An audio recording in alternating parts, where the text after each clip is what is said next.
Hello everyone, welcome back to the channel. आज का जो टॉपिक है वो है आपका रेबीज।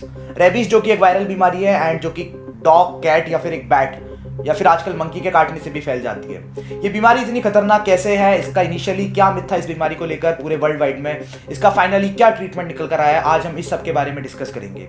इससे पहले अभी तक आपने चैनल को सब्सक्राइब नहीं किया तो प्लीज चैनल को सब्सक्राइब कर दीजिए एंड वीडियो को लाइक कर दीजिए। रेबीज, इसका नाम सुनते ही आपके माइंड में एक परसेप्शन बन जाता है कि जिस आदमी को रेबीज हुआ है इसका मरना निश्चित है, उसकी डेथ निश्चित है। तो ये इतनी जानलेवा बीमारी कैसे बनी? रेबीज जो कि एक वायरल बीमारी है, मैंने आपको बता दिया, जो कि कुत्ते के काटने से होती है।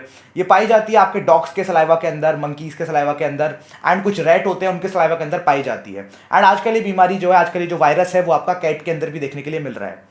जैसे ही वो सलाइवा जो है ब्लड के कांटेक्ट में आता है, जो कि डॉग के काटने से या फिर बिल्ली के काटने से, वैसे ये वायरस आपकी बॉडी के अंदर फैलता है और एकदम से आपके नर्वस सिस्टम को कोलैप्स करता है। आपका नर्वस सिस्टम जो कि ऑलमोस्ट आपके बॉडी के हर पार्ट को कंट्रोल करता है, वॉलेंट्री एंड इनवॉलेंट्री, जैसे कि हो गया आपका रेस्पिरेशन, जैसे कि हो गया आपका सलाइवेशन, आपका जीआईटी, सब चीज़ों को जो है कंट्रोल करता है आपका CNS, central nervous system.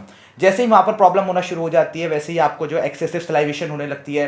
Patient को जो है हाइड्रोफोबिया के सिम्टम्स देखने लगते हैं, मतलब उसको पानी से डर लगता है, वो पानी नहीं पीता एंड पानी को देखकर वो दूर भागता है, डरता है। एंड फाइनली जो सिम्टम्स देखने के लिए मिलते हैं वो होते हैं आपके एनसेफेलाइटिस वाले सिम्टम्स। मतलब जो वायरस होता है वो आपका न्यूरॉन्स से जो है आपका ब्रेन के अंदर पहुंच जाता है। पहले वो वायरस जो है न्यूरॉन्स को अफेक्ट करता है, उसके बाद वो जो है न्यूरॉन्स से जो है उल्टा जो है आपका ब्रेन की तरफ जाता है, क्योंकि आपकी सारे के सारे न्यूरॉन फाइनली आपके ब्रेन से जुड़े होते हैं, आपकी स्पाइनल कॉर्ड से जुड़े होते हैं। जैसे ये वायरस आपके ब्रेन के अंदर पहुंचता है वैसे ही एंसेफेलाइटिस करता है, जैसे कि मैंने आपको बताया। एंड उसके बाद जो है आपका पूरा का पूरा सीएनएस डैमेज होने लगता है। एंड फाइनली जो कंडीशन होती है वो होता है आपका रेस्पिरेटरी सिस्टम कोलैप्स हो जाता है। आप जो है प्रॉपर्ली जो है इनवॉलेंट्री जो है रेस्पिरेशन नहीं कर पाते हैं, जिस वजह से आदमी जो है डाई हो जाता है। एंड इस वजह से रेबीज को बोला जाता है इनएविटेबल डिसीज। अगर एक बार ये बीमारी किसी को हो जाती है तो मरना निश्चित है। तो ये सारा का सारा था रेबीज को लेकर, जो आपका मेडिकल से रिलेटेड टर्म्स थी, जो पैथोलॉजी थी रेबीज की।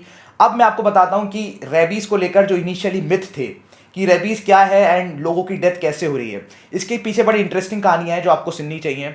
इन इंडिया अराउंड 3000 बीसी, अगर हम 3000 बीसी में बात करें तो इंडिया के अंदर माना जाता था कि रेबीज फैलता है एक भगवान के उससे, मतलब यमराज जो होते हैं, the God of death. Yamraj जो गॉड ऑफ डेथ होते हैं वो कुत्तों को भेजते हैं अपने रूप में कि तुम जाओ और आदमियों की जान लो। जिसकी मौत तय होती है उनके पास वो कुत्ता जाता था और उसको काट लेता था, जिस वजह से डेथ हो जाती थी। एक ये परसेप्शन देखने के लिए मिलता था 3000 बीसी के अंदर। उसके बाद जो है इसका एक मतलब इसका सोल्यूशन निकाला, इसका एक क्योर निकाला कि ये बीमारी फाइनली होती किससे है।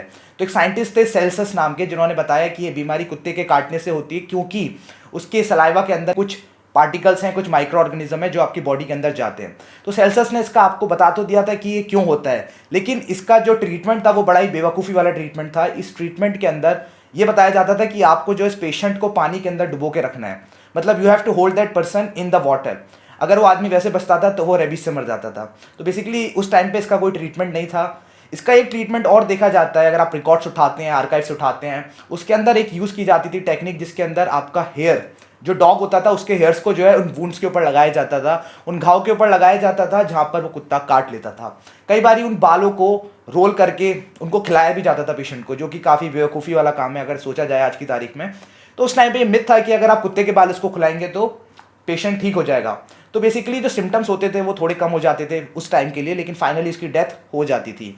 एक ऐसा ही केस, काफ़ी इंटरेस्टिंग केस था अब्राहम लिंकन के साथ। अब्राहम लिंकन के सन जो कि रॉबर्ट थे, उनको एक बार कुत्ते ने काट लिया था। एंड उस टाइम पर जो है एक मिथ चला था, मतलब नया क्या, एक मिथ था उस टाइम पर कि एक आपका वो होता था, क्या कहते हैं, पावर स्टोन होता था। एक पावर स्टोन नाम का मतलब एक चीज़ होता था जो कि कैटल्स के र्यूमन के अंदर से पाया जाता था। वो बेसिकली क्या होता था, वो सारी की सारी रेबीज वाली पावर अपने अंदर खींच लेता था। ऐसा एक मिथ था उस टाइम में कि अगर आप उस पत्थर को फेंक कर मारते हैं, उसका नाम भी था मैड स्टोन, अगर आप पागल आदमी पर उस पत्थर को फेंक कर मारते हैं तो वो सारी की सारी बीमारी अपने अंदर ले लेता है।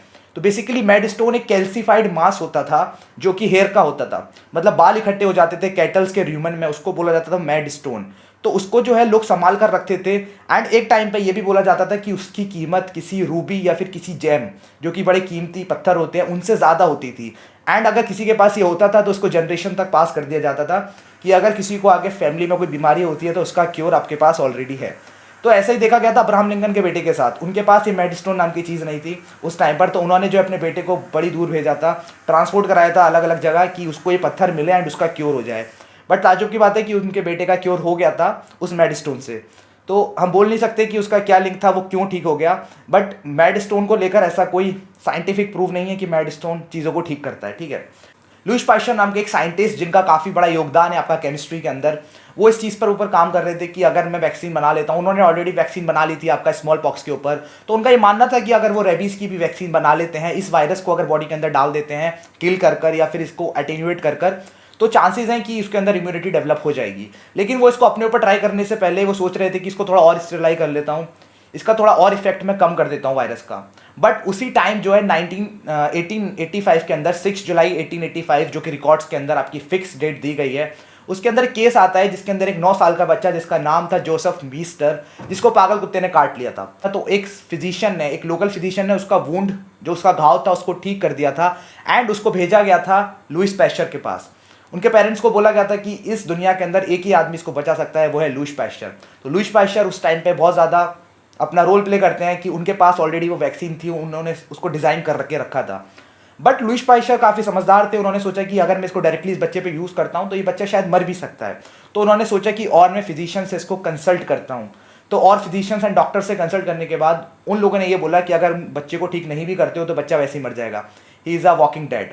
अगर इसको ठीक नहीं किया गया तो मर जाएगा, तो इससे बेटर है कि आप इसको ठीक कर दो, आप इसका ट्रीटमेंट करो। तो उस टाइम पे लुईस पास्चर ने जो है 11 दिन 13 डोज लगाई थी, किसकी? उस वैक्सीन की। एंड फाइनली वो बच्चा ठीक हो गया था, वो रेबीज़ को जो है पार कर गया था, उस बीमारी को वो क्रॉस कर गया था। ये न्यूज़ जो है पूरी तरह से दुनिया के अंदर फैलने लगी थी कि लुईस पास्चर नाम के साइंटिस्ट हैं जिन्होंने इस चीज़ को डेवलप कर दिया है, वैक्सीन को, रेबीज़ की। तो ये काफ़ी बड़ा योगदान था मेडिकल साइंस के अंदर जो लुईस पास्चर ने दिया था रेबीज़ की वैक्सीन का। एंड अगर एक बात और बता देता हूँ, इस वैक्सीन को लुईस पास्चर ने कभी पेटेंट नहीं कराया था। अगर आज पेटेंट कराते तो वो आज मिलीनियर बिलीनियर हो जाते, क्योंकि तब वो मरे थे तो 9 साल के अंदर ही, उस वैक्सीन के बनने के 9 साल बाद वो मर गए थे। उसी के दौरान 20,000 लोगों को वैक्सीन दे दी गई थी, 20,000 लोगों का आपका वैक्सीनेशन हो चुका था। तो ये वैक्सीन इतनी ज़्यादा फैल चुकी थी पूरी दुनिया के अंदर, एंड यही था फाइनल क्योर रेबीज़ का, जो कि उस टाइम पर डेवलप हुआ था। एंड आज भी जो हम ट्रीटमेंट करते हैं रेबीज़ का वो यही होता है, अगर कोई भी सिम्टम्स किसी के अंदर आ जाते हैं तो उसको तुरंत जो है बोलते हैं डॉक्टर्स की रेबीज़ के इंजेक्शन दो। एंड अगर सिम्टम्स बहुत ज़्यादा होते हैं तो यार उसका बचना काफ़ी मुश्किल होता है, क्योंकि वायरस ऑलरेडी पूरी बॉडी के अंदर फैल चुका होता है, आपके न्यूरॉन से आपके ब्रेन के अंदर फैल चुका होता है। कुछ सिम्टम्स जो बेसिकली आपके देखे जाते हैं मैं आपको ऑलरेडी बता चुका हूँ, जैसे कि हाइड्रोफोबिया। हाइड्रोफोबिया मतलब होता है पानी से डरना। Excessive of salivation, excess of salivation मतलब मुंह से बहुत ज़्यादा थूक निकलना, जो कि बोला जाता है कुत्ते की तरह होता है बिल्कुल, क्योंकि कुत्ता जो है वो भी अपने मुंह से बहुत ज़्यादा थूक निकालता है, पागल कुत्ता। तो ऑलमोस्ट आदमी जो है पागल कुत्ते की तरह हो जाता है। तो मैड डॉग डिसीज़ होता है ये। तो इसलिए सबको वैक्सीनेट कराना चाहिए, अपने आप को भी वैक्सीनेशन लगाना चाहिए। अगर आप वेटनेरियन हैं तो काफ़ी ज़्यादा मस्त है, क्योंकि आपका जो कॉन्टैक्ट होता है वो काफ़ी ज़्यादा होता है इन एनिमल्स के साथ, तो आपको वैक्सीन ले लेनी चाहिए। तो हमने बहुत सारा बात कर लिया रेबीज़ के बारे में, एंड इसी के साथ इस वीडियो को ख़त्म करते हैं। Thank you for watching this video. अभी तक आपने चैनल सब्सक्राइब नहीं किया है तो प्लीज़ चैनल को सब्सक्राइब कर दीजिए। Thank you.